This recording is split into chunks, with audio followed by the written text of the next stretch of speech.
So, I grew up living next door to the number 36 richest man in Australia. We weren't rich, it's just that he had lost everything. From a huge mansion to government housing in a few short years. How is that possible? I became obsessed with that question. Growing up, I naively thought it was just a story about money. Later, as I achieved my own success, I realized it was really about what happens when money is made but not properly kept. They say you only need to get rich one time. And that's true, but only if you learn how to keep it.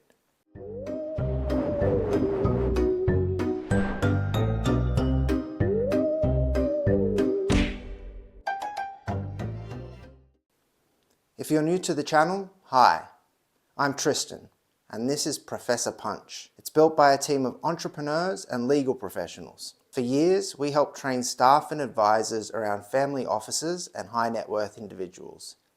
People who needed to understand ownership, contracts, risk, tax exposure, advisors, control, and wealth preservation. But we saw a gap. This kind of education usually reaches people after they've already made a lot of money. We think serious entrepreneurs need it much earlier. So we started Professor Punch to pass on practical business law education for free before the expensive mistakes hit. Welcome. Anyway, back to the hero of our story. His name was Eric Jury. I knew him after the empire was gone. And growing up with Eric taught me one of the most important lessons in business. Making money and keeping money are very different skills. Over the next few weeks, we're going to do some case studies. Real stories of operators and investors who made it and lost it, or nearly lost it. And we're going to do all of this in the grand hope of extracting the business law lessons every serious entrepreneur and investor needs to understand. Because business law is not just paperwork. It's the structure underneath the wealth and operations. And if you're building something worth keeping, then you need to truly understand the legal principles at the foundation of your wealth. So that is what this episode is about. Not theory, not legal trivia, not academics. This is about a man who knew how to make huge sums of money, build deals, take risks, persuade banks, spot opportunities, and create serious wealth. But when the pressure came, the structure underneath the wealth did not hold. And if you're an entrepreneur, founder, investor, creator, consultant, or business owner, this story matters because the same pattern still destroys people today. The details change, the pattern does not. This is business law education, not legal advice. We're using public reporting, historical accounts, and personal recollection to extract general lessons for entrepreneurs. If you have a real legal issue, speak to qualified counsel in the relevant jurisdiction. All right, so for the next few weeks, buckle up as we take you through some very interesting case studies. As I said, this one's personal for me. Eric Jury was not some abstract figure. He was a personal friend of the family. My dad knew him when he was rich, and my dad knew him after he had lost everything. In one of those strange twists of fate that life sometimes throws at you, Eric eventually ended up living in government housing with his wife right next door to us. As a child, I didn't really understand the story fully. I didn't understand bank security. I didn't understand personal guarantees or receivership or bankruptcy, and I certainly didn't understand cross-collateralization. And what's more, I didn't understand how one failed deal could infect an entire empire. But I did understand one thing, that something very unusual had happened. This was a man who had once been genuinely wealthy, a man who had moved through the top levels of Australian industry, a man who had built serious assets, serious status, and serious momentum. And then there he was, next door, still proud, still sharp, but now in government housing. The empire was gone, and that image is firmly etched into my brain forever. It raises a question every ambitious person should ask. How does someone become that rich and still lose control of everything? Eric didn't forget how to make money. He lost the ability to control what happened after the wrong debts, guarantees, claims, and creditors surrounded that money. The market can reward your courage on the way up. Then the legal system can punish your lack of understanding on the way down. To understand Eric Jury, you need to understand Sydney in the 1980s. Australia was changing.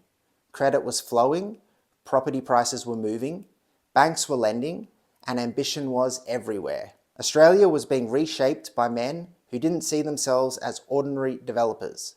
They saw themselves as builders, deal makers, and operators.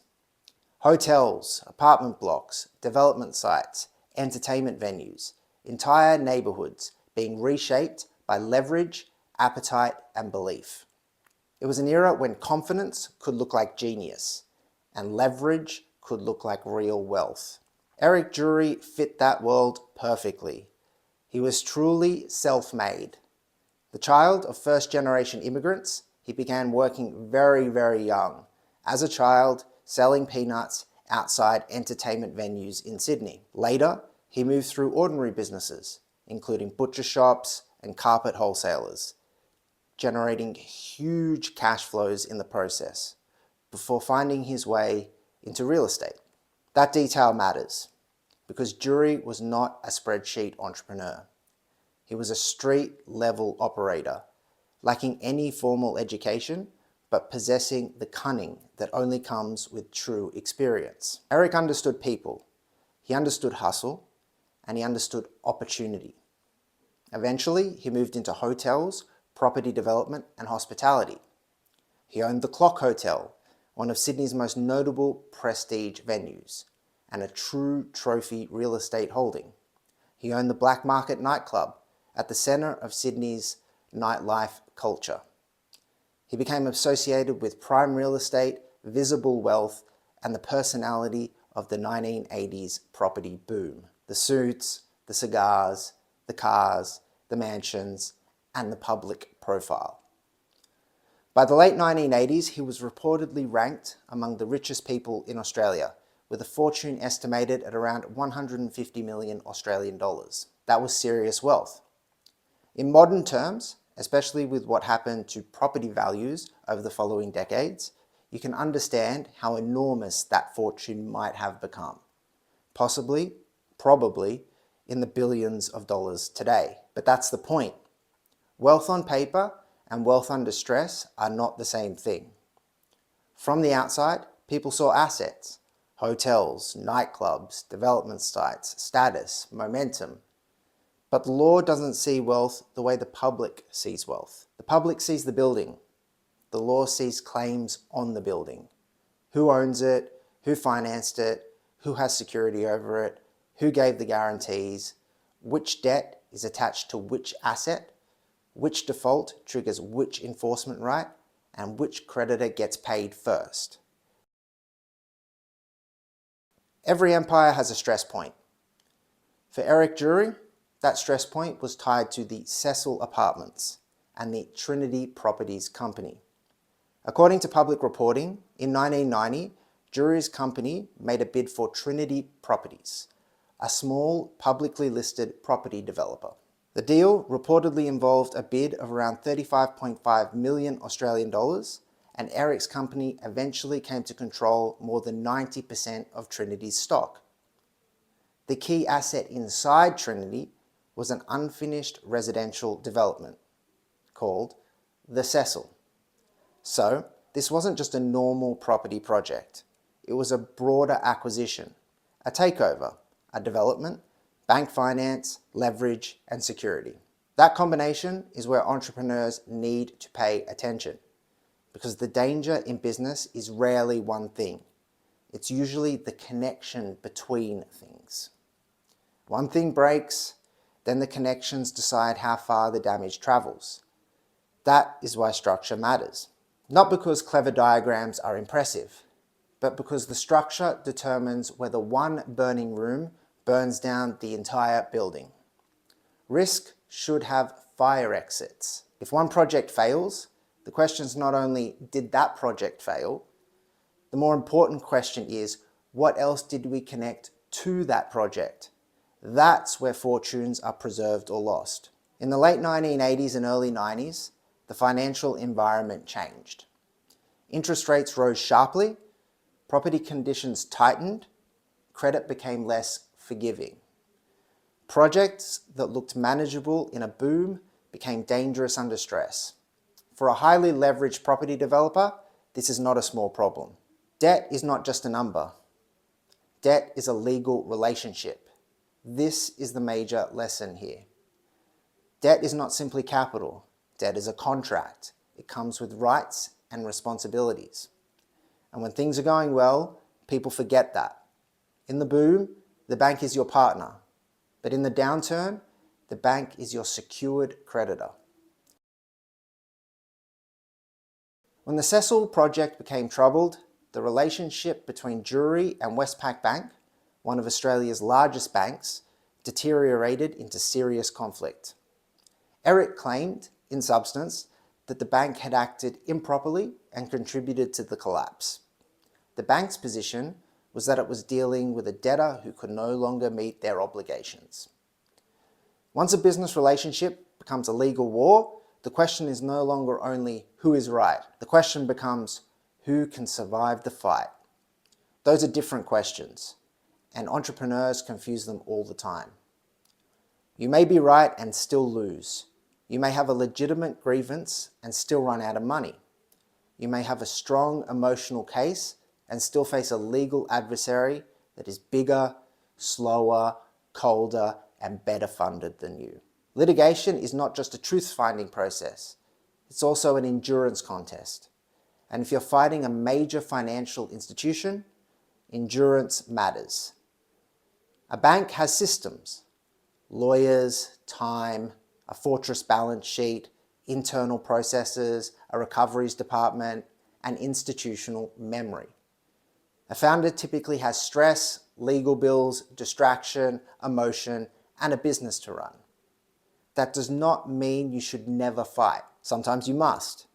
But I'm right is not a litigation strategy. And I refuse to back down is not a wealth preservation plan.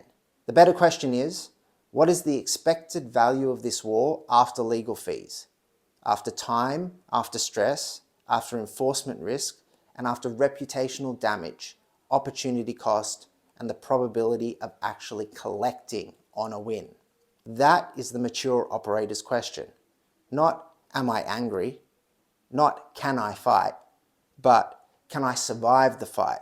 And is the fight worth more than the settlement? That is one of the hardest transitions for entrepreneurs. Making wealth often rewards aggression, but keeping wealth often rewards judgment. Making it rewards appetite. Keeping it rewards restraint. Making it rewards the instinct to push, but keeping it requires knowing when the next fight is not worth the cost.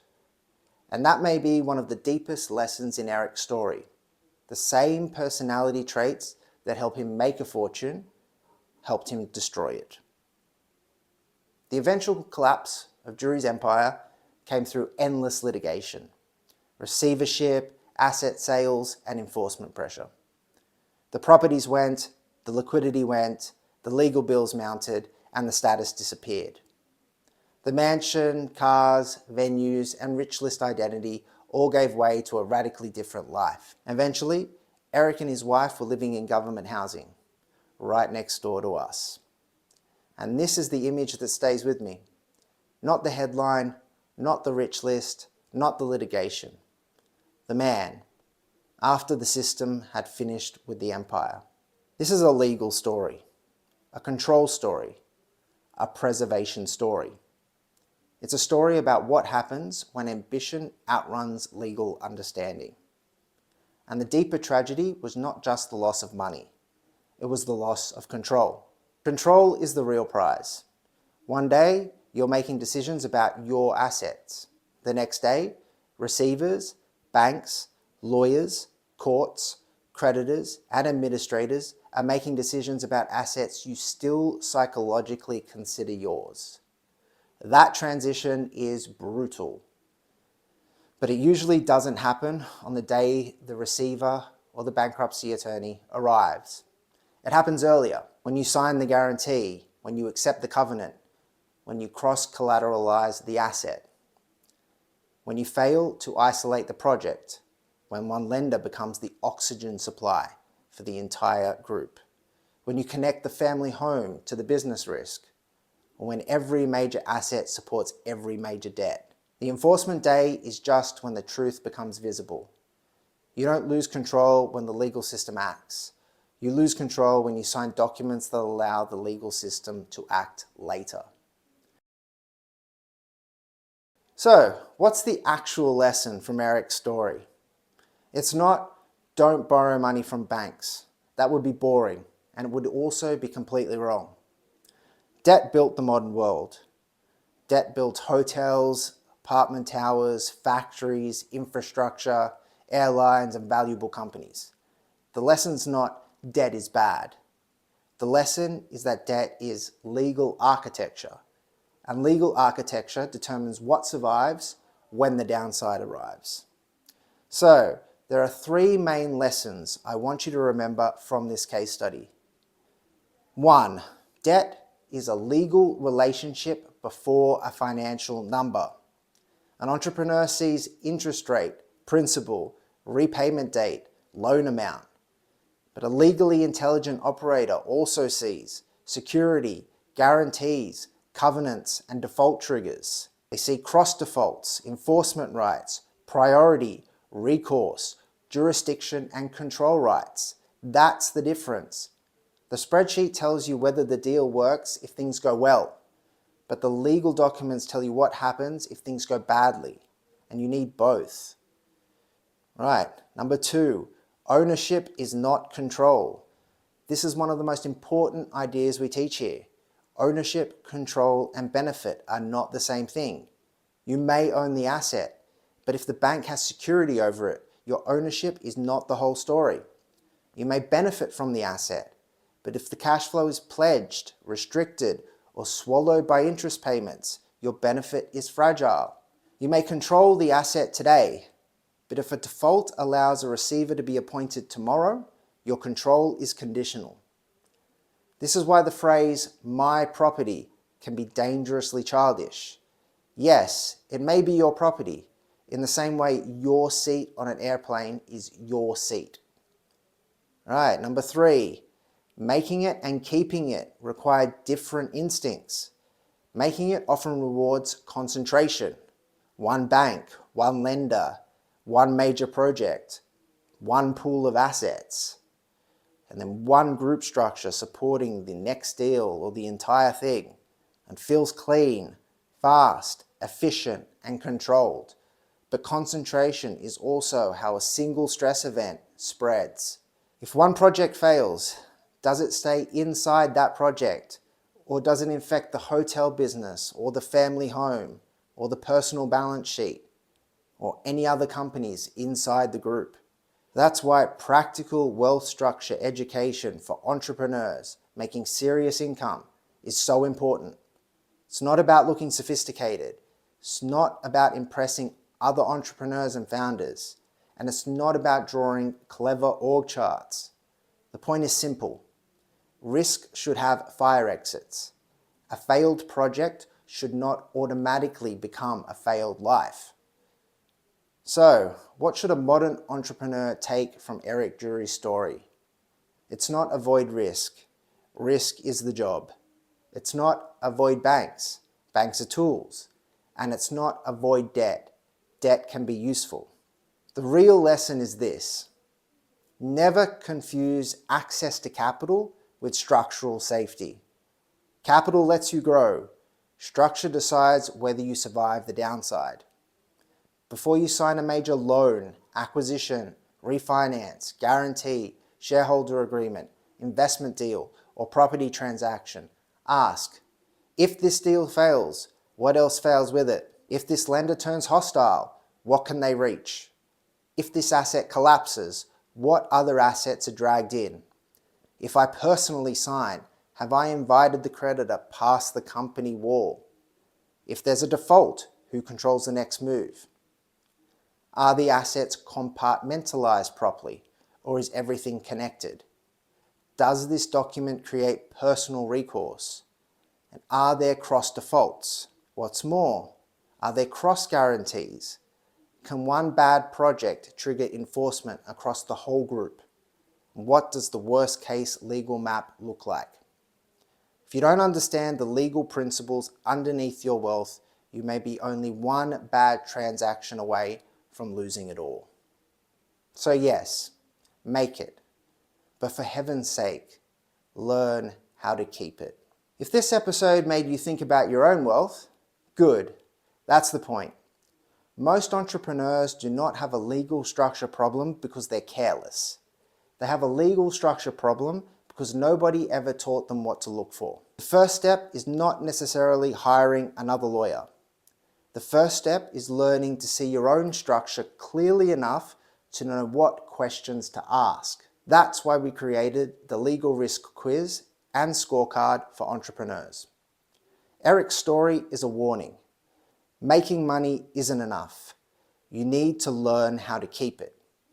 And if you're making $10,000 a month or more, this already matters. That's the point where a lot of founders start telling themselves 3 very dangerous things. 1, I'm not rich enough yet. 2, I'll clean it up later. 3, my advisors will tell me when it matters. That's the trap. If you're making real money, your business may already have weak points you can't clearly see. Contracts, ownership, tax exposure, IP, advisors, control, or one bad transaction waiting to test the whole structure. So, take the Professor Punch Legal Risk Quiz with Scorecard. It takes less than 5 minutes, and it will show you how exposed your business is before the market, bank, partner, creditor, regulator, or one bad deal shows you the hard way. Click the link below in the description and get your result. Thank you.